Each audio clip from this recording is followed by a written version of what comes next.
syndicats de gauche, etc., pour les aider à penser dans les futures politiques économiques de la Tunisie en dehors du néolibéralisme. Eh bien, Mme Hillary Clinton passait au moment où j'étais là, et elle fait un discours à la télévision tunisienne et elle dit « Je suis ici pour m'assurer que la Tunisie aura la démocratie que nous souhaitons. » Alors voilà, le printemps arabe est parfaitement résumé par cette phrase de Mme Hillary Clinton. Un petit mot, quand vous avez dit chevaucher, je me suis rappelé une petite sur la théorie de la complexité du chaos. On dit qu'on ne peut pas prévoir les événements, personne ne les prévoit. Mais une fois qu'il arrive, on peut contrôler le processus, le courant. On peut surfer dessus. On peut surfer dessus. Mais l'événement, il était inattendu. Mais après, on peut juguler. Maintenant, on va rapidement. Tous les thèmes peuvent prendre beaucoup de temps. Malheureusement, on n'aura pas beaucoup de temps. On va parler un petit peu d'un thème qui intéresse non seulement le monde arabe, mais pratiquement toute la terre, c'est le conflit israélo-palestinien qui est partout. Là, quand on parle de la Palestine, là, c'est la plus grande injustice. Je ne connais pas une autre injustice comme ça dans toute l'histoire de l'humanité. Un peuple de 6 millions d'habitants qui est exproprié, ça n'a absolument aucun sens. C'est une tragédie qui dure depuis 60 ans. Moi, ce qui m'intéresse dans ça, c'est que je voudrais savoir quelle est la pérennité de cet État israélien. Est-ce qu'il peut gagner toutes les guerres? Une seule guerre de perdue lui suffit.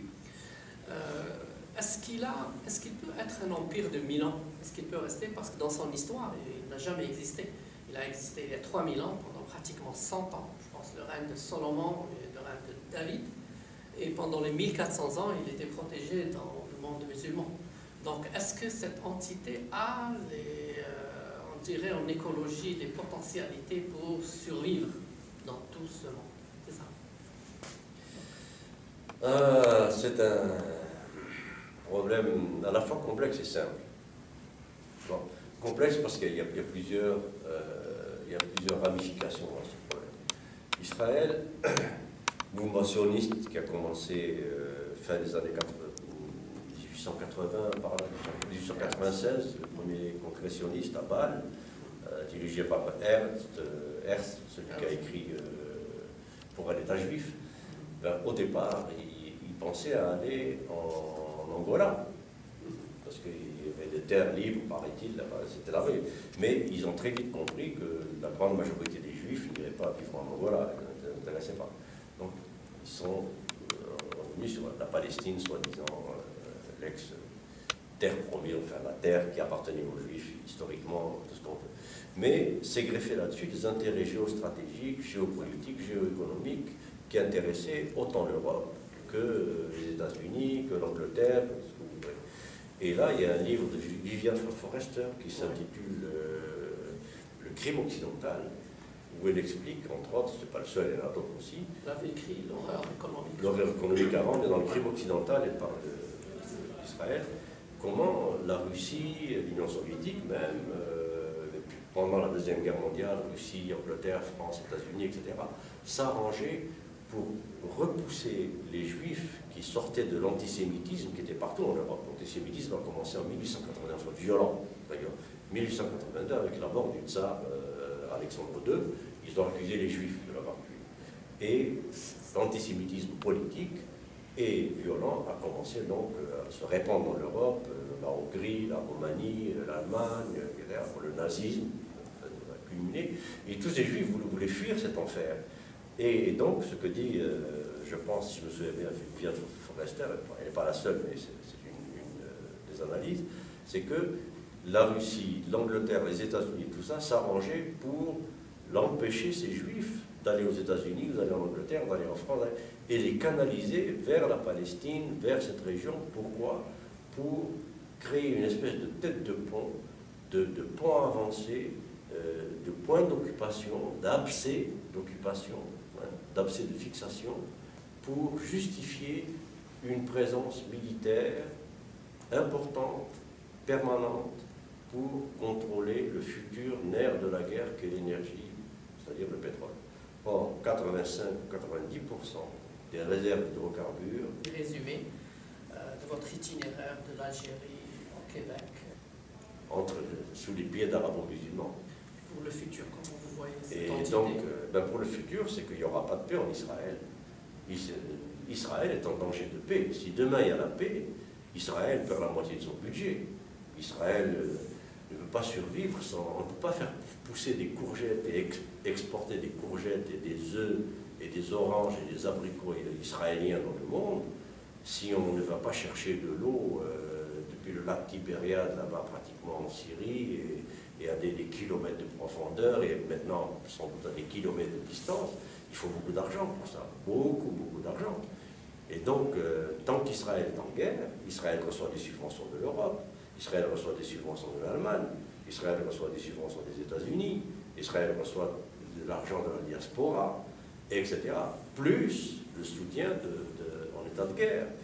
Donc, tant que ce grand Moyen-Orient ne sera pas établi sous le contrôle des États-Unis et des pays qui veulent contrôler le pétrole, comme vous le dites, la Chine a du pétrole au Darfour, au Soudan. C'est pour ça que le Soudan a été divisé en deux. Parce que les États-Unis et l'Occident n'acceptent pas du tout que les Chinois contrôlent du pétrole sous leur nez, en face de l'Europe, depuis le puits jusqu'au raffinage. Ça a toujours été le monopole des États-Unis, de l'Angleterre et une partie de la France. Donc voilà ce qui fait vivre Israël, c'est la présence militaire à Doha, un peu partout là-bas, Bahreïn, au Qatar, etc. Je crois qu'il y a même une base militaire en Algérie, je me suis fait dire. Bon, une base militaire, ils veulent mettre une base militaire en Tunisie, et la 7e flotte en Méditerranée, la 6e mer Baltique, ou je ne sais pas où, la 8e dans l'océan Indien. Tout ça est justifié par le conflit israélien. Dans le conflit israélien, il y a beaucoup de ramifications. Toutes ces trois flottes américaines, si demain elles devaient rentrer, parce qu'il n'y a plus de conflit au Moyen-Orient, ben c'est des milliards et des milliards de pertes par jour pour les États-Unis. Le conflit israélien, le conflit du Moyen-Orient, la souffrance des Palestiniens, ça ne sera pas terminé demain. Et le vrai printemps arabe, ça sera quand le problème palestinien sera résolu et qu'on revienne au moins, minimum, aux frontières de 67. Et que les Palestiniens de la diaspora et les Palestiniens des camps de concentration de Gaza, prison à ciel ouvert, aient une vie digne de citoyen. Juste pour finir cette série de questions, pour vos pensées politiques, on va finir avec le mouvement d'indignation qui se fait un petit peu, on l'a vu à New York, Wall Street, en Grèce, en Espagne, un petit peu partout dans le monde. Bon, c'est dit que c'est à cause des problèmes économiques, mais vous savez, c'est l'économique politique. Il y a derrière la politique, dans le sens que j'y vois, moi, personnellement, une crise du système politique, de la démocratie elle-même. Pourquoi de la démocratie? Parce que ces ces politiciens semblent ne plus représenter les peuples. On voit un grand vacuum entre les deux. D'ailleurs, où est-ce qu'il est, Obama? C'est un très beau discours qu'on a entendu dans les élections. On avait une émotion incroyable et puis on voit le résultat. Et je rappelle pour le système démocratique la Révolution française avec un passage de Rousseau. Parce que les encyclopédistes, ils voulaient utiliser Rousseau.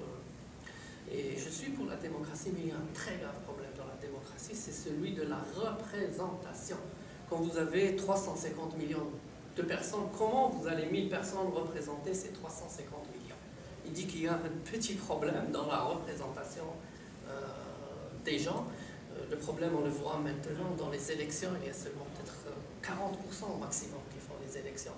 Et dans ces élections, on peut gagner à 20%. Et puis, il y a des problèmes de lobbying, d'argent.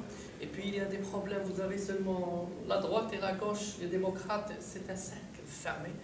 Donc, on voit, que pensez-vous de cette situation chaotique? Est-ce qu'on s'en va vers la fin de la démocratie, qui a fait quand même 2 siècles de prospérité de l'Occident? Est-ce qu'on est un petit peu au bout du bout? Alors, le mouvement des indignés, c'est le résultat, en fait, d'une non-démocratie. La démocratie, démos kratos, le mot grec, le peuple et le pouvoir, c'est distribuer le facteur de pouvoir au peuple. Or, le facteur de pouvoir, aujourd'hui, c'est l'argent. Et la démocratie, c'est d'abord la plus grande redistribution possible de l'argent au peuple. Les seules démocraties qui se rapprochent des démocraties que je connais sur cette terre, c'est la Suède, c'est la Norvège, c'est l'Allemagne, c'est le Japon, plus ou moins, parce que ce sont les pays où il y a la plus grande redistribution de la richesse nationale. La démocratie est économique et elle est politique en même temps. C'est les deux. Toute politique est économique et toute économique est politique. On ne peut pas s'y séparer, vous avez raison de le dire. Et donc, ces indignés, c'est le résultat finalement d'une politique qui a été incapable de réaliser la vraie démocratie, qui est de réduire les injustices, de réduire les inégalités et de faire en sorte que l'argent généré sur un territoire national soit redistribué le plus équitablement possible. Et ça a fini avec la financiarisation de l'économie, parce que seule la finance peut augmenter de façon infinie. L'économie réelle ne peut pas. On ne peut pas faire de l'argent infini avec des arbres infinis. Les arbres ne sont pas infinis, ils sont finis. Donc, ça a fini par 1% pratiquement des pays riches. Au Canada, 1% des Canadiens possèdent 40% de la richesse canadienne. Mais la plupart sont dans la spéculation, dans les grandes institutions financières, les bourses. Et États-Unis, 1% des Américains possèdent 75% de la richesse industrielle américaine. Et donc ça crée des inégalités, de la misère, qui devient... Le mouvement des indignés, ils sont en train de dire on ne peut plus supporter l'insupportable. Et moi, mon pronostic, c'est que ce mouvement des indignés, on va essayer de l'étouffer par tous les moyens. D'ailleurs, vous voyez, on est en train de les concerter. Comme par hasard, New York, Vancouver et Ottawa le font en même temps. Et puis, bon. Et je ne vois vraiment pas si ça nous dit pas une espèce de révolution, mais alors avec étudiants, syndicats, classe ouvrière, etc., qui mettent par terre complètement le système politique et économique actuel parce qu'il est fini. Il est dominé par le capitalisme financier, et le capitalisme financier, il est fini, il a atteint ses limites. Il ne peut plus produire de l'argent avec de l'argent, parce que l'argent qui se fait avec de l'argent sans produits, utilités et services concrets dans l'économie réelle, déséquilibre de façon exacerbée l'offre effective et la demande effective, et ça finit par exploser. Donc là, ça ne sert à rien de multiplier l'argent à travers le monde, parce qu'on aura beau le multiplier, les maisons qu'il faut, les études, les universités, les infrastructures, etc., ne sont pas là pour être absorbées par cet argent, même si on le distribue. Donc il faut complètement changer la donne économique et revenir à des points de politique économique plus modestes, pas de profit maximum, pas de croissance à 4, 6, 10, 12%, c'est de la folie, on va faire la surchauffe. La Chine va faire la surchauffe. Alors nous, Algérie, nous, pays du tiers-monde, tout ça, on est encerclés par deux cercles vicieux économiques terribles. L'Occident est menacé par des cycles inflation-déflation. Parce que tout ce qu'ils savent faire quand il y a récession, c'est la planche à billets. C'est ce qu'ils ont fait avec la crise 2007-2008, 15 000 à 20 000 milliards de dollars distribués comme ça au système bancaire. Ça va créer l'inflation, la superinflation, l'hyperinflation. Ça ne va pas faire autrement.